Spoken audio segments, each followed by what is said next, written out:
하나님의 말씀은 사무엘상 20장 1절에서 10절 말씀입니다. 다윗이 라마 나요스에서 도망하여 요나단에게 이르되 내가 무엇을 하였으며 내 죄악이 무엇이며 내 아버지 앞에서 내 죄가 무엇이기에 그가 내 생명을 찾느냐. 요나단이 그에게 이르되 결단코 아니라 내가 죽지 아니하리라. 내 아버지께서 크고 작은 일을 내게 알리지 아니하고는 행하지 아니하나니 내 아버지께서 어찌하여 이 일은 내게 숨기리요 그렇지 아니하니라. 다윗이 또 맹세하여 이르되 내가 내게 은혜 받은 줄을 내 아버지께서 밝히 알고 스스로 이르기를 요나단이 슬퍼할까 두려운즉 그에게 이것을 알리지 아니하리라 함이니라. 그러나 진실로 여호와의 살아계심과 내 생명을 두고 맹세하노니 나와 죽음의 사이는 한 걸음뿐이니라. 요나단이 다윗에게 이르되 내 마음의 소원이 무엇이든지 내가 너를 위하여 그것을 이루리라. 다윗이 요나단에게 이르되 내일은 초하루인즉 내가 마땅히 왕을 모시고 앉아 식사를 하여야 할 것이나 나를 보내어 셋째 날 저녁까지 들에 숨게 하고 내 아버지께서 만일 나에 대하여 자세히 묻거든 그때에 너는 말하기를 다윗이 자기 성읍 베들레헴으로 급히 가기를 내게 허락하라 간청하였사오니 이는 온 가족을 위하여 거기서 매년제를 드릴 때가 되미니이다 하라. 그의 말이 좋다 하면 내 종이 평안하려니와 그가 만일 노하면 나를 해하려고 결심한 줄을 알지니 그런즉 바라건대 내 종에게 인자하게 행하라. 내가 내 종에게 여호와 앞에서 너와 맹약하게 하였음이니라. 그러나 내게 죄악이 있으면 내가 친히 나를 죽이라. 나를 내 아버지에게로 데려갈 이유가 무엇이냐 하니라. 요나단이 이르되 이 일이 결코 내게 일어나지 아니하리라. 내 아버지께서 너를 해치려 확실히 결심한 줄 알면 내가 내게 와서 그것을 내게 이르지 아니하겠느냐 하니 다윗이 요나단에게 이르되 내 아버지께서 혹 엄하게 내게 대답하면 누가 그것을 내게 알리겠느냐 하더라. 아멘. 옆에 분과 같이 인사하시죠. 하나님 살아계십니다. 이렇게 한번 인사해 볼까요? 시작. 하나님 살아서 지금도 역사하고 계십니다. 지금 우리와 함께하고 계시고 지금 이 자리에 함께 하십니다. 할렐루야. 반갑습니다. 친구가 필요합니다 라는 제목으로 말씀 나누겠습니다. 국보 180호 세한도입니다. 예서체로 여러분의 보실 때는 좌측에 위쪽에 세한도라고 하는 글씨가 써 있죠. 추사 김정희가 자기 제자 이상적에게 귀한 책들을 보낸 것에 대한 감사의 마음으로 그림을 선물한 것이 바로 이 세한도이죠.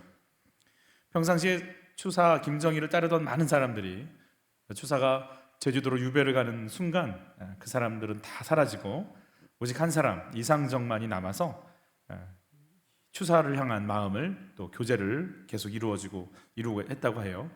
그 당시 귀한 책 한 권은 이 집안 책값이었기 때문에 이런 귀한 선물들을 권세가들한테 선물했을 경우에 그에게 이상적에게 오는 혜택은 어마어마했을 거라 생각되는데 이런 귀한 책들을 몇 권씩 사서 북경에 가서 구해와서 추사에게 넘기면서 힘내라고 그러면서 이렇게 선물을 줬던 이상적의 마음, 그 마음을 굉장히 귀하게 받은 거죠.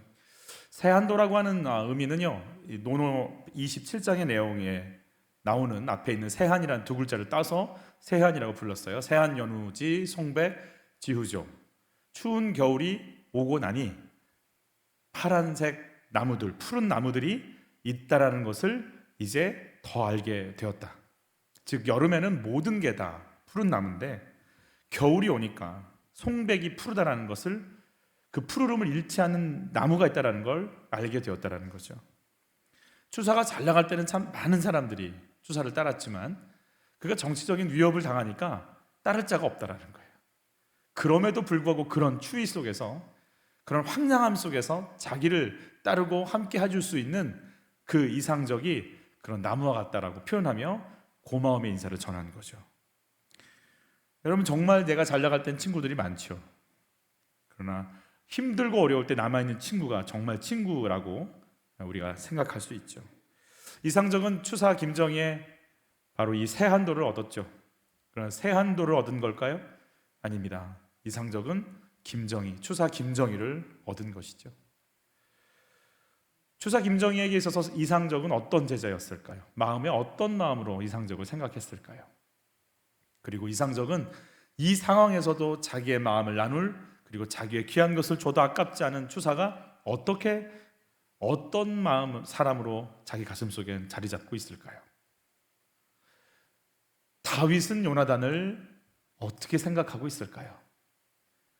그 귀한 것들을 내게 준 왕의 자리, 갑옷, 모든 걸 내어주면서 그 고난의 속으로 들어가기를 기꺼이 하는 그 요나단은 다윗에게 어떤 사람이고, 또 요나단은 다윗을 도대체 그것을 줘도 아깝지 않다라고 여기는 이 다윗을 어떻게 여길까요?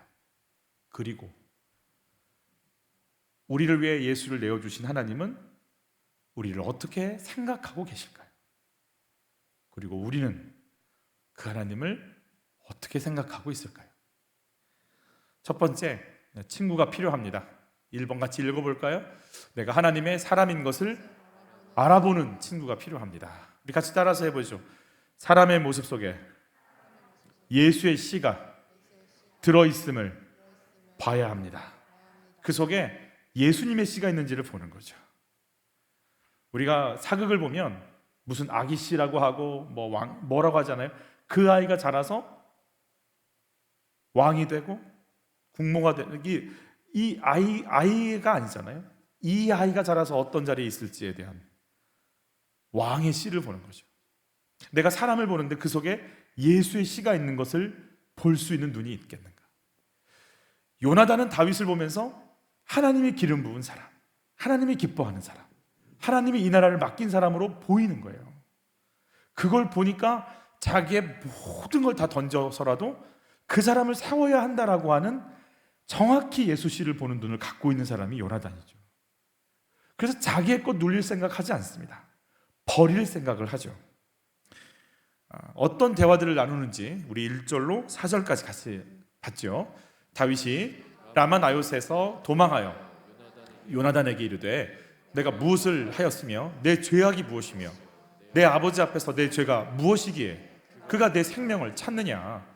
요나단이 그에게 이르되 결단코 아니라 내가 죽지 아니하리라. 내 아버지께서 크고 작은 일을 내게 알리지 아니하고는 행하지 아니하나니 내 아버지께서 어찌하여 이 일은 내게 숨기리요 그렇지 아니하니라. 다윗이 또 맹세하여 이르되 내가 내게 은혜 받은 줄을 내 아버지께서 밝히 알고 스스로 이르기를 요나단이 슬퍼할까 두려운즉 그에게 이것을 알리지 아니하리라 하미니라. 그러나 진실로 여호와의 살아계심과 내 생명을 두고 맹세하노니 나와 죽음의 사이는 한 걸음뿐이니라. 요나단이 다윗에게 이르되 내 마음의 소원이 무엇이든지 내가 너를 위하여 그것을 이루리라. 요나단은요 아버지 사울과 굉장히 사이가 좋아요. 아버지 사울이 그냥 하지 않고 크고 작은 일을 요나단에게 알리고서야 그 일을 행한대요. 그러니 아버지가 너를 치는 일을 계획한다면 분명히 나에게 알리실 거야. 그러면 내가 왜 그걸 말리거나 그걸 너에게 알려주지 않겠어? 걱정하지 마. 그러자 다윗이 뭐라고 얘기하냐면 너와 나 사이의 관계를 아버지가 알아. 나를 치는 걸 네가 알면 네가 슬퍼할까 봐 그 사실만큼은 알리지 않으실걸? 사울은 다윗과 요나단의 관계를 합니다. 다윗은 사울과 요나단의 관계를 합니다. 요나단은 사울을 아버지로 모시고 있고 다윗은 사울을 군주로 장인 어른으로 모시고 있는 상황인 거죠. 여러분, 아버지와의 관계를 뛰어넘어서 친구의 관계를 붙잡는 요나단은 그냥 친구가 좋아서일까요? 요나단이 다윗과의 관계를 이렇게 표현하죠. 15절 16절 같이 읽습니다. 여호와께서 너 다윗의 대적들을 지면에서 다 끊어 버리신 때에도 너는 내 인자함을 내 집에서 영원히 끊어버리지 말라 하고 이에 요나단이 다윗의 집과 언약하기를 여호와께서는 다윗의 대적들을 치실지어다 하니라. 다윗의 대적은 누구예요? 지금 다윗의 대적은 누구예요? 사울이요. 지금 이 얘기 누가 하고 있어요? 요나단이요. 그럼 누굴 치란 얘기예요? 아버지. 여호와께서 우리 아버지를 지면에서 가문을 다 끊어버리실 때에도 16절에 여호와께서 아버지를 치실지라도 마땅하다는 거예요. 그럼 자기는 어떻게 되는 거예요? 자기도 죽는다는 얘기예요. 이 어떤 각오로 하는지 아세요? 그냥 단순 좋아하는 걸 넘어서는 거예요. 하나님, 여기서 얘기하는 다윗의 대적을 끊어버리시고 너는 내 인자함이라고 할 때 그 인자함이 하나님의 사랑을 말하는 헤세드라는 단어예요. 그리고 나와 언약하자고 할 때 이 언약이 쪼개다라는 단어, 즉 짐승을 쪼개서 하나님과 언약하자는 그 단어예요. 그러니까 다윗과 요나단의 관계는요, 그냥 나 쟤 좋아해 이게 아니고요, 주님의 언약 속에서 그를 살려내겠다는 예수씨를 보는 요나단의 영적 안목에서 이루어지는 그런 자기 부인이고 다윗을 살려내겠다라는 거고 하나님의 뜻을 열겠다라는 고백이고 선포인 거죠. 요나단은 그래서 예수님의 모습을 좀 닮았어요.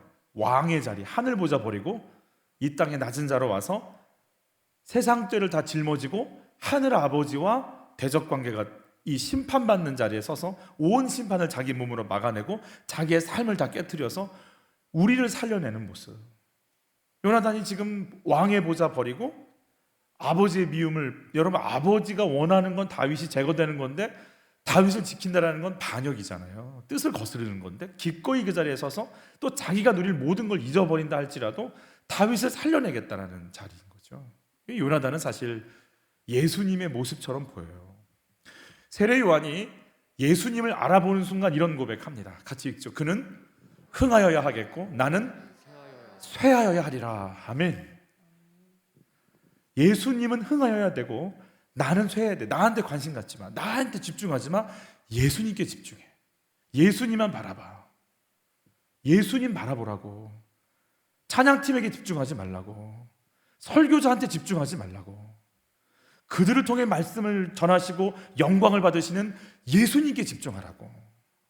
나는 쇠하여야 하겠고 주님은 흥하여야 된다는 거예요. 그래서 우리가 화려할 필요가 없다는 거예요. 예수님이 사역을 하는 제자들을 향해서 이렇게 말씀하세요. 같이 읽죠. 무릇 내게 오는 자가 자기 부모와 처자와 형제와 자매와 더욱이 자기 목숨까지 미워하지 아니하면 능히 내 제자가 되지 못하고 누구든지 자기 십자가를 지고 나를 따르지 않는 자도 능히 내 제자가 되지 못하리라. 자기 안에 있는 인정, 이건 저렇고 이건 이거 벗어나야 돼. 이거 뛰어넘어서 예수님 위해서 모든 걸 버릴 수 있어? 예수님이 높아지시기 위해서 네 것 내려놓을 수 있냐고. 제가 가끔씩 설교 때문에 이렇게 스트레스를 받을 때가 있죠. 그래서 물어보면 설교 어땠냐고 자꾸 묻죠. 은혜 받았냐는 말도 되지만 행여 실수한 거 있는지, 사람들이 나를 어떻게 생각할까. 저에게 있어서 설교가 어땠느냐 물어보는 것 중에 정말 설교를 크리틱 받고 싶은 마음도 있지만 제 안에 사람들이 나를 어떻게 알아주는지가 굉장히 큰 거죠. 어느 순간 제가 그것 때문에 실수한 것 때문에 끙끙 앓고 있을 때 주님께서 저에게 이렇게 조명해 주신 적이 있어요. 그렇게 인정받고 싶어? 야, 네 설교를 통해 그렇게 너를 높이고 싶어? 그때 알았어요. 극도의 좌절이 얼마나 교만한 건지. 나를 드러내야 되니까 좌절하는 거 아니에요? 내가 좀 실수해서 주님이 드러났으면 됐지. 뭐가 그렇게 고민인지. 나는 쇠하여야 하겠고 그분은 흥하여야 하리라. 내 안에서 예수 드러나면 되는 거 아니에요? 질문 드려요. 내 사랑은 나의 사랑, 나의 인간관계는 언약에 근거한 희생의 사랑입니까? 아니면 내 만족을 위한 이기적인 사랑입니까? 내 생명을 사랑함같이 사랑하는 친구가 누가 있습니까? 2번 같이 받을까요? 하나님의 질서를 알아볼 수 있는 친구가 필요합니다. 다윗이 요나단에게 찾아가서 얘기를 하는 목적이 있습니다. 이 내용의 목적이 뭔지 우리 6절과 7절 좀 한번 받을까요? 내 아버지께서 만일 나에 대하여 자세히 묻거든 그때 너는 말하기를 다윗이 자기 성읍 베들레헴으로 급히 가기를 내게 허락하라 간청하였사오니 이는 온 가족을 위하여 거기서 매년제를 드릴 때가 되미니이다 하라. 지금 어떤 매년제라고 하는 어떤 행사가 있어요. 이렇게 1년에 한 3일 정도 같이 식사하면서 제사를 지내는데 그러면 왕의 식탁의 자리에 다윗이 나와 있어야 되는데 다윗이 안 보이면 왕이 다윗 어디 있어? 물어볼 때 가족과 함께 매년제 지내러 갔어요 라고 얘기하라는 거죠. 7절입니다. 그의 말이 좋다 하면 내 종이 평안하려니와 그가 만일 노하면 나를 해하려고 결심한 줄 알지니. 가족과 함께 예배드린다고? 그리고 그냥 넘어가면 괜찮은 거고, 뭐야 가족과 함께 예배를 드려 이 자리를 피했다고 화를 내면 왕이 나를 지금 뭔가 어떻게 하려고 하는 사인으로 알겠다 라는 것을 요나단에게 지금 아버지의 영적 상태, 아버지가 다윗을 어떻게 생각하는지, 사울 왕이 어떤 상태인지를 알아보고 싶어라 하는 겁니다. 좋은 생각입니다. 그런데 왜 다윗이 자꾸 사울 상태를 알아보려고 할까요? 여러분, 지금 오늘 읽은 본문의 장이 20장입니다. 제가 몇 구절을 읽을 텐데 지금 읽는 이 구절에서 여러분 공통점을 한번 찾아주시기 바라요. 18장입니다. 사무엘상 18장. 첫 번째로 사울이 다윗에게 창을 던질 때의 이야기예요. 같이 읽습니다. 그 이튿날 하나님께서 부리시는 악령이 사울에게 힘있게 내림에 그가 스스로 이르기를 내가 다윗을 벽에 박으리라 하고 사울이 그 창을 던졌으나 다윗이 그의 앞에서 2번 피하였더라 그랬어요. 2번 피했어요. 19장에서도 똑같은 일이 벌어져요. 같이 읽습니다. 사울이 손에 단창을 가지고 그의 집에 앉았을 때에 여호와께서 부리시는 악령이 사울에게 접하였으므로 사울이 단창으로 다윗을 벽에 박으려 하였으나 그는 사울의 앞을 피하고 다윗이 그 밤에 도피하며 18장에서 도망갔고 19장에서 도망갔어요. 2번, 1번, 이미 3번이나 도망갔고 그 사이엔 큰딸 메랍과 둘째 딸 미가를 통해서 블레셋 사람들 앞에서 죽임을 당할 수 있도록 은근히 또 놨었어요. 다윗은 이렇게 사울에게 자꾸 창을 이렇게 위협을 당한 살해 위협을 몇 번이나 겪었어요. 그럼 여러분 같으면 나를 그렇게 미워하고 나를 그렇게 죽이려고 달려드는 사람 밑으로 가겠어요? 지금 도망 나와 있는 상황이잖아요. 사울이 있다라는 것 자체만으로 그 동네 쪽으로 얼굴도 안 돌리고 싶을 거 아니겠어요? 근데 다윗이 도대체 무슨 미련이 남아서 또 뭐가 이렇게 해결할 일이 남아서 사울 곁을 맹맹맹 돌면서 사울 마음 어때? 사울 상태가 어떤 것 같아? 내가 이렇게 했을 때 그의 반응이 이러면 내가 다시 들어갈까? 왜 이러고 있죠? 왜 안 가면 되지? 아예 그냥 거기로 생각도 하지 않아도 되잖아요. 핸드폰 번호 바꾸고 잠적하면 되죠. 뭐하러 이렇게 자꾸 가려고 하는 이유가 뭘까? 여러분 아까 두 말씀을 읽었는데 공통점이 뭐예요? 사울이 창을 던질 때 뭐가 임해요? 악령이 임하죠. 그래서 다윗은요 일단은 도망을 어디로 갔냐면 사무엘이 있는 라마나옳이라고 하는 동네로 도망을 가요. 그러자 사울이 그걸 알고 군사들을 보내죠. 죽이려고. 그런데 군사들이 가는데 라마나옳이라는 동네에 성령님의 역사가 강하니까 어떤 일이 벌어지냐면 죽이러 간 군사들이 성령에 취해서 예언을 해요. 또 보내면 또 그렇고. 그래서 누가 등장하냐면 사울이 직접 갑니다. 그때 사울에게 벌어진 일입니다. 같이 읽죠. 사울이 라마나옳으로 가니라 하나님의 영이 그에게도 임하시니 그가 라마나옳에 이르기까지 걸어가며 예언을 하는 거예요. 예언을. 분명히 뭐가 임했었어요. 사울에게 악령이 임해서 죽이려고 했던 사람이 라마나옳으로 가는데요 성령이 임하니까 예언을 해요. 하나님이 위대하시다. 이 나라가 하나님의 것이다. 이 나라가 하나님의 종으로 쓰임받을 것이다. 다윗이 왕이 될 것이다. 막 앞날을 이야기하는 성령님의 역사 속에 그가 들어가요. 여러분 이걸 누가 듣냐면 다윗이 듣습니다. 다윗은 사울의 영적 상태를 압니다. 왜냐하면 사울이 귀신에 쓰여서 악령에 쓰여서 힘들어할 때 잠 못 잘 때 다윗이가 사프 켜줘가지고 그걸 잠잠하게 해줘서 회복시킨 적이 있잖아요. 그래서 악한 영이 임하는 게 뭔지 아는데 그 악한 영이 또 임할 때마다 자기를 죽이려고 했는데 이번엔 누가 임하셨어요? 하나님의 영이 임했단 말이에요. 그 다윗은 궁금한 거예요. 악한 영이 떠나고 성령이 임하셔서 새로워졌을까? 우리 아빠 맨날 한잔 하시면 접시 막 던지고 TV 항상 1년에 한 번씩 바꾸고 TV 잡히는 거 던지시는 분이 교회 가서 은혜 받고 기도하고 뒹굴어 때우니까 아빠가 바뀌었을까? 궁금해지는 거예요. 지금 다윗이. 도망가면 돼요. 안 살면 돼요. 그런데 다윗은 알아요. 내가 그 밑에 가서 왜 살아야 되는지가 아는 거죠. 사울이 변했다면 내가 굳이 도망갈 필요도 없을 뿐더러 사울이 새로워졌다면, 하나님이 기름 부어 세운 사람이라면 내가 그 밑으로 가 있어야 되는 거 아닌가라는 생각이 드는 거죠. 다윗이 사울이 무섭기 때문에 이럴까요? 여러분, 그렇죠. 왕의 노여움을 사서 좋을 게 없죠. 온 나라에 다윗을 죽이려고 나중에 막 선포하고 다윗을 잡아 죽이려고 하죠. 충분히 그럴 수 있죠. 그러나 여러분, 다윗이 골리앗 앞에서 얼마나 당당하게 나가는지 기억나시죠? 그 어린아이가 중학생 2학년 정도 되는 아이가요, 너는 칼과 창과 단창으로 내게 나아오거니와 나는 네가 지금 모욕하는 이스라엘 군대의 여호와 이름으로 내게 나아가노라. 다윗이 사자와 곰이 달려들 때 도망가나요? 그는 사자와 곰을 어떻게 처단하고 저 속에 있는 양을 빼낼지를 생각하는 사람이잖아요. 용사입니다. 전쟁터에 나가서 만만히요 천천히요 그 칭송을 받던 자입니다. 여러분, 다윗이 진짜 무서워하는 게 뭔지 아세요? 사울이 맞죠. 그러나 더 진짜 괴롭고 무서운 건 뭐냐면 하나님의 뜻이에요. 사울을 기름 부어 누가 세웠어요? 하나님이 세웠잖아요.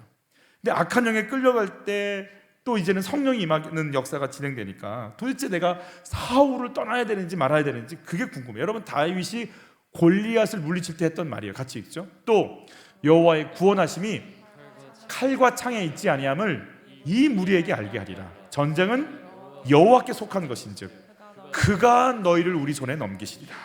여러분, 전쟁의 승리는 하나님 손에 달려 있어요.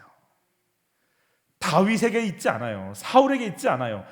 전쟁을 이기게 하시는 하나님이 근데 사울을 세워놨잖아요, 지금. 그러면 사울이 무섭기도 하지만 사울을 세워놓으신 승리자이신 하나님의 뜻을 내가 거스르면 난 뭐가 되는 거예요? 뭘 해도 지는 인생인 거예요. 하나님 뜻이 뭔지가 중요해요, 다윗한테. 전쟁은 하나님 손에 달려 있으니까. 그분 손 떠나서 내가 할 게 뭐가 있냔 말이에요. 그분 비유를 거스려서 내가 잘 나갈 수 있는 게 뭐가 있냔 말이에요. 그가 미쳐 돌아가던 창을 던지든 하나님이 세운 사람이라면 내가 그 밑에 들어가 있는 게 맞는지 아니면 떠나는지 도대체 하나님 뜻이 뭘까를 고민하는 거예요. 내게 유익하냐 유익하지 않냐가 아니에요. 하나님의 뜻이 어떠냐를 가지고 고민하고 있는 거죠. 다윗은 물맷돌로 골리앗을 정확히 맞출 수 있는 능력이 있고 창과 칼과 활을 다룰 줄 아는 전쟁의 용사입니다. 세왕 이야기라는 책에서 다윗이 위대한 것은 사울이 던진 창을 뽑아서 다시 던지지 않았다는 거예요. 다윗은 그런 실력이 있고 능력이 있어요. 그리고 명분도 좋은 악한 영에 쓰인 저 사람이 함부로 사람을 죽이려고 생명의 위협을 느껴서 내가 죽였다라고. 그리고 또 영적인 명분도 있지 않습니까? 저 사람을 악령에 씌워가지고 돌아가고 나도 역시 기름 부음을 받아서 사실은 왕이 될 사람이잖아요. 여기서 사울 내가 잡아 죽이면 좀 고달프긴 하겠지만 정권 바뀌는 거란 말이에요. 얼마든지 일 저지를 수 있어요. 그런데 다윗은 생각하는 거예요. 내가 이런 위험, 억울함을 당하지만 그게 중요한 게 아니고 하나님의 질서가 어떤 건지 알고 싶다라는 거예요. 그거 어기고 내가 어떻게 살 거냐는 말이에요. 하나님의 질서 속에서 내가 해야 될 일이 뭐냐. 그래서 그 질서를 알고 있는 요나단에게 가서 지금 상의하는 거예요. 어떻게 생각하냐라는 거예요. 여러분, 요나단도 아버지가 악한 영에 씌어서 하나님의 사람 잡아 죽이려고 하는 거 알지만 떠나지 못하는 이유가 뭐예요? 아들이니까. 누군 떠나야 되냐면요, 미갈은 떠나야 돼요. 미갈은 누구랑 결혼했으니까? 다윗과 결혼했으니까 다윗 따라가야 되는데 미갈이 안 따라오는 게 그게 좀 문제인 거죠. 여러분, 하나님이 세우신 상사, 윗상사, 하나님이 세우신 남편, 하나님이 세우신 부모라고 하는 그 영적 질서를 존귀하게 여기시기를 바랍니다. 얼마든지 내 위에 있는 나보다 먼저 들어온 사람 우습게 여기고 골탕 먹일 수 있겠죠. 내 남편 내가 우습게 여기고 무능하다고 조롱할 수 있겠죠. 그러나 하나님이 세우신 질서가 무엇인지 아는 사람이라면 함부로 말하면 안 되는 거예요. 다윗은 철저하게 자기를 내려놓습니다. 실력도 있고 명분도 있지만 그게 중요하지 않다는 거예요. 하나님의 질서가 뭐냐를 고민하는 거예요. 뭐하러 다시 사울 밑으로 들어가요? 그런데 자꾸 묻는 거예요. 사울의 상태가 어떤지. 요나단 네 생각은 어떠냐 좀 듣고 싶다라는 거 아니겠어요? 요한계시록에서 예수님의 모습 새벽 큐티에 나오죠. 만만과 천천이신 분이라고 나옵니다. 능력과 권능이 있으신 분이죠. 여러분, 예수님의 능력이 뭐냐면 만만과 천천의 권세를 갖고 계시지만 그 권세를 일도 안 쓰셨다라는 거예요. 겉옷을 벗겨지고 속옷을 벗겨지고 채찍질 당하고 조롱당하고 침뱉음 당하고 십자가에 올라가도 아무 힘없는 사람처럼, 털 깎는 자 앞에 잠잠한 양처럼 끌려다니는 거예요. 그 능력 안 쓰세요. 베드로한테 뭐라고 그랬어요? 내가 지금이라도 기도하면 12명이나 되는 천사가 와서 이 사람들을 다 쓸어버리는 줄 알지 못하느냐? 그럼 이렇게 되리라고 명하신 성경을 내가 어떻게 응하겠느냐? 나는 하나님의 질서를 위해서라면 여기 잡혀가고 끌려가고 죽겠노라. 여러분, 다윗이 왜 이 훈련을 받는지 아세요? 나중에 다윗은 왕이 되죠. 능력과 권능과 다윗을 압도할 어떤 사람도 없는 강력한 왕이 되지만, 다윗은 자기 손에 부어진 권세와 능력과 힘과 부와 능력을 의지하지 않고 하나님이 지금 여기서 뭘 하실지에 대한 하나님의 질서에 엎드리는 왕이 되죠. 그 자리에 있을지라도 하나님의 질서 앞에 엎드릴 수 있는 삶, 지금부터 훈련받는 거예요. 여러분, 그래서 지금 위 상사가 여러분을 괴롭히고 말도 안 되는 부모님의 억압 속에 있고 내가 그런 삶을 산다 할지라도 여기에서 내 마음대로 하지 않고 하나님 뜻이 뭔지 질서가 뭔지를 묻는 자가 되어 있다면 하나님 여러분 통해 일하실 걸 믿습니다. 다윗은 그게 궁금해서 지금 사울 밑으로 가야 되나 말아야 되나 그 고민하고 있는 거예요. 여러분, 내가 하고 싶은 말 할 수 있습니다. 여러분, 이거 할 수 있습니다. 그러나 한 번 더 고민하고 또 고민하고 또 고민하고 또 내려놓고 또 내려놓는 건 내가 아니고 하나님의 질서가 세워져야 된다라고 하는 안타까움 때문에 그런 거 아니겠어요? 이 고민 속에 늘 들어가시기를 축복해요. 그래서 나를 좀 부인할 수 있고 내 욕구와 욕망대로 살지 않고 하나님의 말씀대로 살 수 있는 삶을 살아가는 거죠. 질문 드립니다. 가정과 일터에서 하나님이 세우신 질서에 순종하고 계십니까? 믿거나 싫거나 구원을 위해 품고 섬겨야 될 사람은 누구입니까?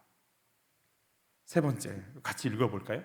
나의 아픔과 고통을 그대로 받아줄 친구가 필요합니다. 우리 8절 말씀 같이 받을게요. 그런즉 바라건대 내 종에게 인자하게 행하라. 내가 내 종에게 여호와 앞에서 너와 맹약하게 하였음이니라. 그러나 내게 죄악이 있으면 내가 친히 나를 죽이라. 나를 내 아버지에게로 데려갈 이유가 무엇이냐 하니라. 다윗이 요나단에게 하는 말이에요. 나 죄 있으면 네가 날 죽여. 내가 얼마나 떳떳한지 알지? 내가 얼마나 죄가 없는지 알지? 너는 알지? 이 말이에요. 이 말은, 이 말 속의 감정은 뭘까요? 너는 알잖아. 죄가 있으면 날 죽여. 차라리 아버지에게 데려갈 이유가 뭐가 있어? 차라리 네 손으로 죽여. 같은 아버지 아들 아니야? 같은 정권 아니야? 날 차라리 죽이든가. 이 말을 할 때 다윗의 마음은 뭐예요? 억울함? 답답함? 놀림? 이거 지금 고백하는 거잖아요. 여러분, 믿음의 길을 가다가도 답답하고 억울할 일이 있나요? 당연히 있죠.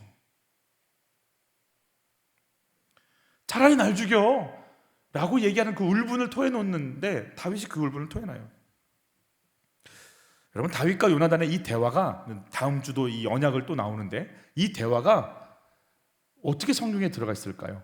다윗과 요나단은 이제 다음 주까지 본문은 지금 하나의 사건이기 때문에 오늘 만남을 통해서 마지막에 다윗이 헤레스풀이라는 곳에 숨어 있을 때 찾아가서 다윗을 위로한 요나단이 걱정하지 마, 알았지? 너 흔들리면 안 돼. 그리고 위로하고 잠깐 위로하는 거 한번, 그 이후로 다윗과 요나단은 만나지 못합니다. 그리고 요나단은 전쟁터에서 전사하죠. 요나단이 다윗과 맺은 언약에 대해서 사람들에게 얘기를 했을까요? 하면 사울과 그의 부하들이 알아듣고 다윗을 더 잡아 죽이려고 할 거기 때문에 죽는 순간까지 입 다물고 있었을 겁니다. 그럼 누가 이야기를 했을까요? 다윗이겠죠. 외롭고 힘들 때 혼자 뭔가를 운영해 나가, 혼자 뭔가 결정해야 될 결정적인 순간들이 올 때마다 내 친구 요나단이 생각이 났을 거라고요. 다윗에게는 참 많은 부하들이 있었고 훌륭한 그 아둘람 공동체가 있었지만 최측근에 있었던 요압이라는 장군은요, 다윗을 노년까지 가장 많이 괴롭힌 자입니다. 가장 군대 장관이기 때문에 가장 마음이 통하지만 가장 괴롭혔던 자가 요압 장군입니다. 다윗은 한평생 요압 장군에게 뒤통수 맞습니다. 그때마다 다윗은 누구 생각했을까요? 모든 걸 맡겨도 하나님의 영감과 능력을 통해서 이 일들을 감당해 나가는 누구? 요나단이 생각났을 거예요. 기쁜 날이 오면, 그래서 막 식사 자리에 가면 그냥 자연스럽게 툭 튀어나오는 한마디, 내 친구 요나단은 말이야. 혼자 조용히 노을 지는 하늘을 보면서 이 큰 나라를 어떻게 내가 감당할 수 있을까, 내가 이 마음을 누구랑 토해놓고 이런 국정을 운영할 수 있을까 고민할 때 늘 생각나는 것, 내 친구 요나단이 있었으면, 내가 그에게 어떤 기도 제목을 주면 그는 정성을 다해서 마음을 다해서 기도할 수 있을 텐데, 그 지혜를 내가 얻을 수만 있다면, 그런 자와 만나서 얘기 나눌 수 있다면, 그는 가는 곳마다 자기 가슴 속에 들어왔던 요나단을 이야기했을 거예요. 가슴 속에 살아있는 거죠. 여러분, 저희는 믿음의 길을 가면서 이런 부류의 사람들을 만나요. 자기 영광을 위해서 다윗을 죽이려고 하는 사울과 같은 사람을 만나기도 하고요, 자기 영광을 버려가면서 다윗을 살려내는 요나단 같은 사람도 만나기도 합니다. 다윗이 왕의 수업을 이렇게 받으면서 요나단에게 받았던 그 사람, 자기 지금 요나단 앞에 다윗이 막 토해놓고 있잖아요. 나를 죽여라, 네가 날 죽이면 되잖아, 까짓거 막 이러면서 그 죽음의 문제를 얘기할 때 얼마나 답답할 마음이 있었을까요? 그 억울함과 답답함을 토해놓는 거죠. 여러분, 그래서일까요? 그 답답함을 받아줬던 요나단의 도움을 받아서일까요? 다윗이 아둘람 공동체를 형성할 때 몰려든 사람들이 이렇게 표현합니다. 같이 읽어볼까요? 환난당한 모든 자와 빚진 모든 자와 마음이 원통한 자가 다 그에게로 모였고, 그는 그들의 우두머리가 되었는데 그와 함께한 자가 400명가량이었더라. 남자, 성인 남자만 400명이에요. 아이, 어른, 노인, 여자 합치면 1000명이 넘어요. 나중에 600명이 되죠. 이 아둘람 공동체는요, 환난당하고 빚지고 마음이 원통하고 억울한 자들이에요. 다윗은 자기 서름을 요나단에게 토해놨죠. 요나단은 다윗 한 사람의 원통함만 들었어요. 다윗은 나중에 몇 명 걸 듣는다고요? 400명 거 들어요. 나중에 600명 거 듣고요, 나중에 온 나라를 품어요. 여러분, 한 사람 살려내면 나라가 삽니다. 요나단은 그 한 사람 살려낸 거예요. 이 아둘람 공동체는 훗날에 다윗의 왕국을 형성하는데 정말 요동함 없이 든든히 서서요, 거침없이 최고의 나라를 만드는 역할들을 능히 잘 감당해냅니다. 여러분, 한빛교회는 단일 기도회를 하면서 하나님께 물었어요. 그 고성준 목사님의 말씀을 들으면서도 저도 계속 물어봤어요. 하나님, 그럼 한빛교회 데스티니는 뭡니까? 한빛교회가 가야 할 부르심과 사명은 뭡니까? 주님이 저에게 계속 주셨던 한 가지는 치유하는 교회야, 살려내는 교회야. 그리고 주셨던 메시지가 하나 있었어요. 아픈 사람 많이 갈 거야. 여러분, 한빛교회 왜 등록하셨어요? 네? 아파서. 아픈 환자들의 고통, 아픈 환자들의 힘든 거 받아내야 되는 거예요. 들어줘야 되는 거예요. 예수님이 잡히시기 전날 밤 제자들의 발을 씻겨주시죠. 같이 읽죠. 내가 주와 또한 선생이 되어 너희 발을 씻었으니 너희도 서로 발을 씻어주는 것이 옳으니라. 내가 너희에게 행한 것 같이 너희도 행하게 하려 본을 보였나라. 왕의 자리를 내어놓고 이 땅에 오셔서 제자들의 연약하고 추한 더러운 것을 발을 씻겨주는 최고 낮은 종이 하는 일이라고 하죠. 히브리 종들은 안 한답니다. 이방 종들이 하는 일이라고 그래요, 대부분. 그 예수님, 하나님이신 그분이 제자들의 발을 씻겨주고 계신 거죠. 제가 교육전도사 때 일입니다. 여러분에게 좀 나눈 적이 있었는데, 교육전도사 때 일부 유년부 설교를 마치면 저는 2부 때 와서 그 안내를 섭니다. 2층에서 대부분 1층, 2층 뭐 가라는 대로 가서 섰는데, 그때는 제가 2층에서 푸시맨 할 때였습니다. 5명 앉은 자리 2명 앉으면 미는 거죠. 들어가세요. 네네 들어가세요. 그리고 이렇게 빼곡히 앉히는 작업. 훌륭한 일을 한 거죠. 귀한 사역이다 생각하고 있어요. 그럼 이렇게 그날도 이렇게 푸시맨을 하고 있는데, 그 자리가 하나 다 비어 있는 거예요. 좀 긴 의자였는데 2명만 앉아 있고, 1명만 앉아 있고 비어 있길래 왜 앉으시라고 했는데 이 사람들이 자꾸 나오는 거예요. 그래서 제가 희한하게 그쪽으로 들어가게 됐어요. 들어가서 이 들어오시라고요. 그러고 앉혔어요. 제가 들어가니까 앉으시더라고요. 이렇게. 그리고 예배가 시작이 되어버렸어요. 저도 앉았죠. 문제는 거기서 발생했어요. 옆에 누가 앉아 계셨냐면 그분이 앉아 계셨어요. 여기서 그분이란 젊은 날 정신적 충격을 받으시고 50이 넘어서 60이 다 돼도 양복과 넥타이를, 여름에도 양복과 넥타이를 입으시고 온 시내를 돌아다니시는 분이세요. 얼굴이 항상 시커멓게 그을려 있죠. 햇빛을 받아서 성경책 옆에 끼고 돌아다니시는 분이세요. 문제는 여름에도 그런 이렇게 정장을 입고 돌아다니시는데 문제는 안 씻는다는 거예요. 그분 옆에 앉으면 이 향이 숙성돼서 나와요. 이게 그냥 이렇게 그냥 방금 땀 흘려서 난 냄새가 아니에요. 이거는 이제 뭐 제 안반수에서 나오는 정말 기품이 있는 냄새가. 이건 청국장하고 비교할 바가 안 돼요. 제가 거기 앉아버린 거예요. 문제는 이제 거기 앉았어요. 근데 예배는 시작이 됐는데 예배 시작돼서 저희 그때는 이제 굉장히 이렇게 좀 이렇게 근엄하게 예배를 드린 분위기였고 딱 저희 교회 사이즈였어요. 제가 움직일 수가 없는 거예요. 그래서 그냥 앉아서 예배를 드렸어요. 이렇게 최소한의 호흡량, 이렇게 입을 벌릴 수는 없고 이렇게 들숨과 날숨을 최적의 조건을 맞추면서 아가미감이 있었으면 좋겠다 이런 생각이 막 들더라고요. 내가 머릿속에 산소가 안 들어갔지만 나는 어떻게 그냥 예배가 내용은 하나도 기억이 안 나요. 빨리 끝났으면 좋겠다 이런. 그런데 성찬식이 그날 성찬식을 하는 날이었어요. 성찬식. 명색이 전도사니까. 그래서 그 순간 하나님이 그런 감동 주시는 거예요. 완규야, 네가 이렇게 냄새 나는 사람이면 나는 이런 냄새 풍기면서 너한테 왔을 거야. 하늘 보자 버리고 죄된 몸뚱아리 있는 거 알고 그 육신 입고 내가 여기 왔어. 그게 확 깨달아지는데요.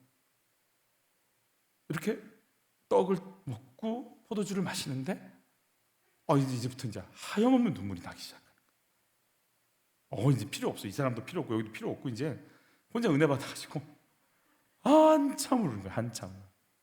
아이고 막 찬양 그냥. 근데 놀라운 사실은 한참 울고 났는데 냄새가 안 나는 거예요. 코가 막혔나? 몰라요. 막혔는지 어쨌는지, 울다가 막혔는지 어쨌는지 정말 숨을 쉴 수 없는 순간들이었는데 안 나는 거예요. 아무런 감각이 느껴지지 않아요. 예수님이요 나병 환자 고치실 때 백부장의 하인들 고치시는 것처럼 말씀하시면 되거든요. 말씀만 하시옵소서. 그럼 말씀만 해도 고쳐지는데 나병 환자 올 때 어떻게 하세요? 고름이 나고 손가락이 떨어지고 눈썹이 사라지고 코가 없는데 그들에게 손을 대세요. 손을 대면 어떻게 될까요? 예수님도 부정해지세요. 일부러 손 대시는 것 같아요. 일부러. 난 너 친구야. 난 너 친구야. 일부러 손 대시는 거예요. 제가 이번 주에 한 집사님을 만나요. 저희 교회 집사님 아니고 저를 알기에 이제 세종에 잠깐 지나가시다가 저를 좀 만났어요. 이 얘기, 저 얘기하다가 교회 얘기를 했죠. 목사니까 어쩔 수 없잖아요. 교회 얘기를 하는데 그분이 이렇게 얘기하시는 거예요. 목사님, 청년들이, 젊은 사람들이 왜 교회 잘 못 나오는지 아세요? 그러길래 왜 못 나와요? 그분이 이렇게 얘기하시더라고요. 흡연실이 없어서요. 헐. 근데 그분의 말이 이렇게 뒤에서 이렇게 얘기하시는 거예요. 대학 가서 취업한다고 정신없이 살다가 나도 모르게 술과 담배는 배워버려서 끊을 수는 없고, 근데 청소년 때 불렀던 찬양, 수련회 때 만났던 하나님, 나를 안아주셨던 그 하나님, 그분 만나고는 싶은데 내 몸에선 담배 냄새가 나. 가면 사람들이 다 이상하게 생각할 것 같고 그 눈치 보다가 예배 못 드릴 것 같아서 못 간다는 거예요. 일리가 있더라고요. 그러냐고. 교회는 의인들이 오는 곳이에요? 죄인들이 오는 곳이에요? 옆에 분들과 인사하시죠. 넌 누구냐? 막 거룩한 의인처럼 앉아있잖아요. 같이 한번 읽어볼까요? 인자는 와서 먹고 마심에 말하기를 보라. 먹기를 탐하고 포도주를 즐기는 사람이요 세리와 죄인의 친구로다 하니 지혜는 그 행한 일로 인해 옳다함을 얻느니라. 여기서 세리 이 돈 계산에서 로마에 더 있는 매국노라고 인식을 했고, 학자들은 여기서 죄인을 창녀로 봐요. 세리와 죄인의 친구로다. 돈에 미치고 음욕에 미친 사람들을 거부하지 않고 교제했다는 거예요. 누가? 예수님이. 더럽다고 여기지 않았다는 거예요. 그들 속에 들어가서 하나님을 향해 갈 수 있도록 동화되진 않았지만 인도에 나갔다라는 거예요.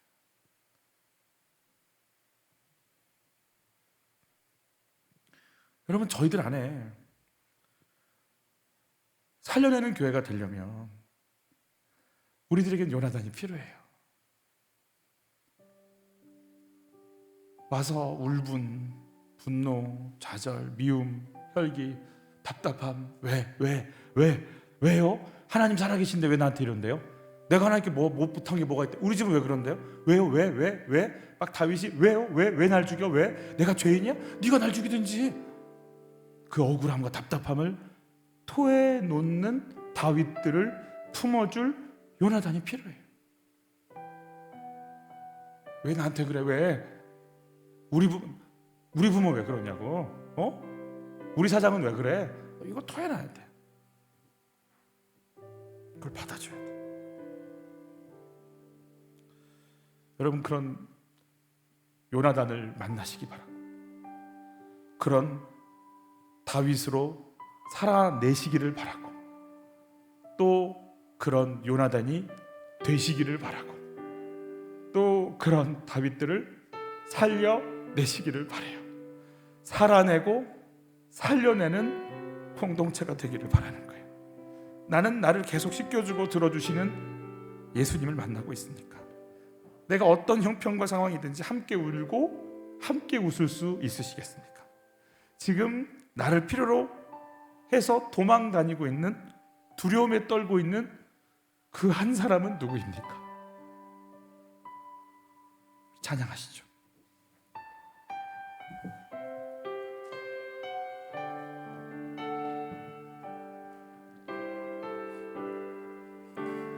주 나의 모습 보네,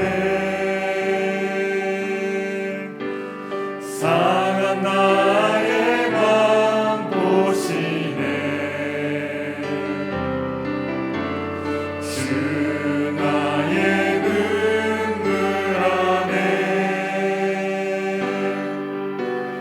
홀로 울던 맘 아시네.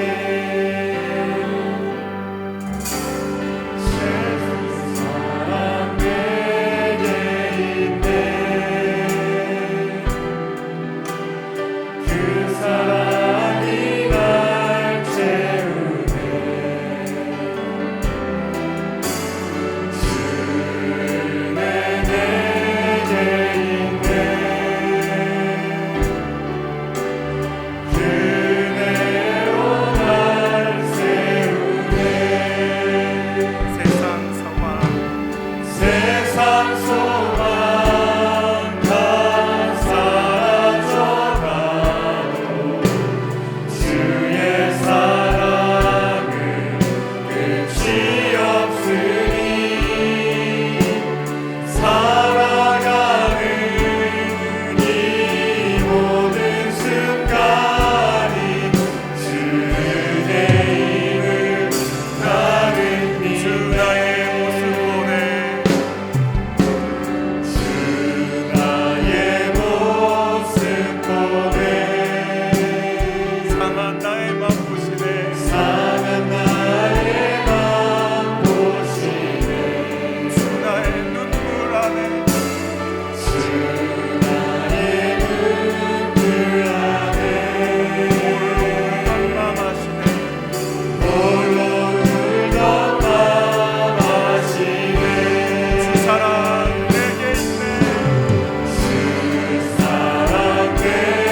세상 소망 다 사라져가도 주의 사랑은 끝이 없으니 살아가는 이 모든 순간이 주 은혜임을 나는 믿네. 주 은혜임을 나는 믿네. 같이 기도할 텐데, 하나님 예수시 볼 수 있도록 눈 열어주세요. 하나님의 질서에 순응하게 해주세요. 나의 연약함을 그대로 받아주시는 예수를 만나게 하시고, 나 또한 그 한 사람 한 사람들 살려내는 요나단이 되게 도와주세요. 우리 주여 한번 외치고 기도로 나갑니다. 주여, 세상 소망 다 사라져가도 주의 사랑은 끝이 없으니 살아가는 이 모든 순간이 주 은혜임을 나는 믿네. 세상 소망 다 사라져가도 주의 사랑은 끝이 없으니 살아가는 이 모든 순간이 주 은혜임을 나는 믿네.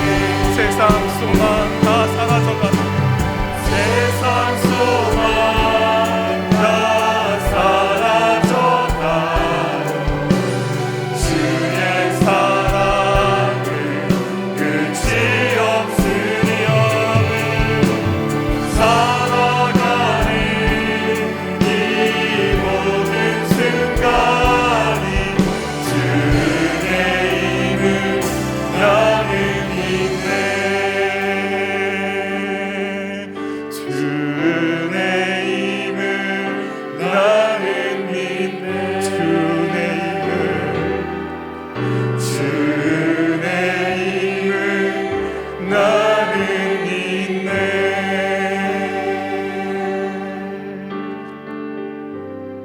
우리를 더럽다 하지 않으시고 내 안에 있는 예수씨를 보시고 살아내야 된다. 억울해도 분해도 막막해도 얘야 살아내야 된다.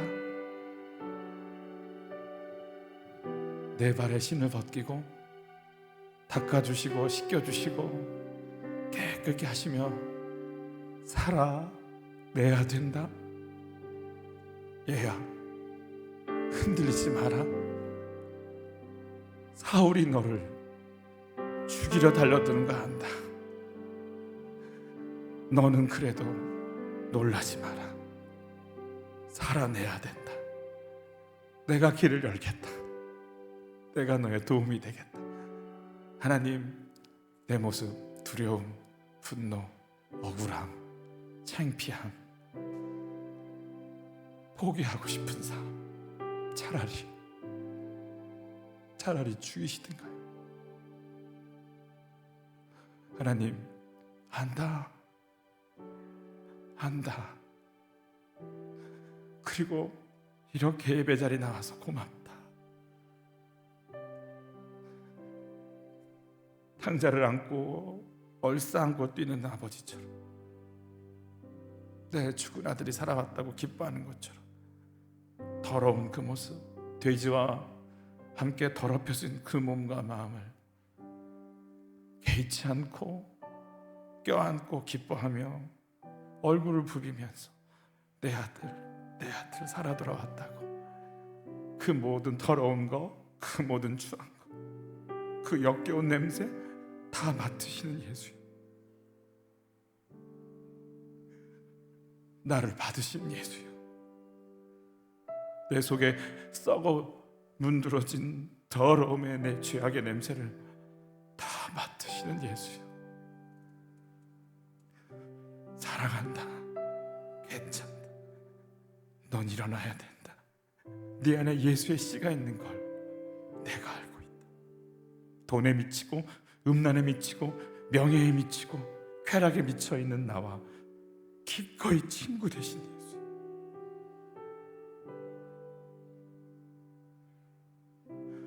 저희가 얼마나 외롭고 저희가 얼마나 무섭고 저희가 얼마나 막막한지 나는 너의 친구라. 친구를 위하여 죽는 것이 가장 아름다운 죽음이라. 기꺼이 십자가에서 더러운 냄새에 펄펄 풍기는 나를 위해 죽으신 내 사랑하는 예수요. 내가 여기 있나이다. 우리가 여기 있나이다. 우리를 씻으소서. 우리를 받으소서. 우리도 환난당하고 빚지고 원통한 자들을 들어주고 그 속에 예수 씨를 보고 하나님의 질서를 보고 살려내는 요나단이 되기 원하오니 성령 하나님 살아내게 하소서. 살려내게 하소서. 생명으로 충만할지어다.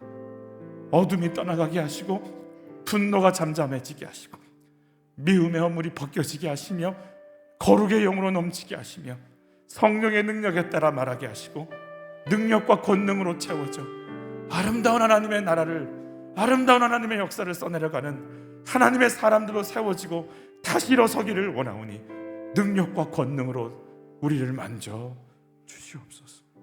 귀한 예물을 드리오니 우리의 몸을, 우리의 마음을 받으시고 우리의 삶 속에 임하셔서 살아내고 살려내는 하나님의 역사로 채워주옵소서. 예수님의 이름으로 기도하옵나이다.